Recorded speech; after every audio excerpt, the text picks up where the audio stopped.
Rob here. Now, you should be setting up a Blogger account. Okay, once you've done this, you'll have this kind of dashboard thing like this on your Blogger account. Okay, down here, it's got the posts you've done. Okay, can you see? Look, these are the posts that you'll have written. Okay, this is just a fake one I've set up. Okay, just to show you what it looks like. Okay.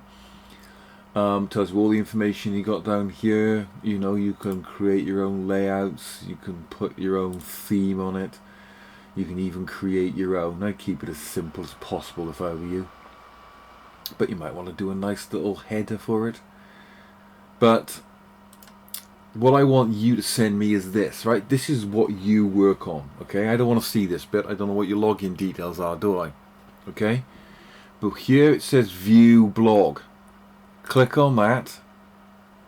This is what I need to see. This is what your blog will look like to me when I log on to it, okay? So, highlight that, copy that, paste it, put it in an email, send it to me. That's what I need. That's so I can go and check your blog, okay? Do the same with your Pinterest account. Send me a link to that as well. Any questions? Drop me an email.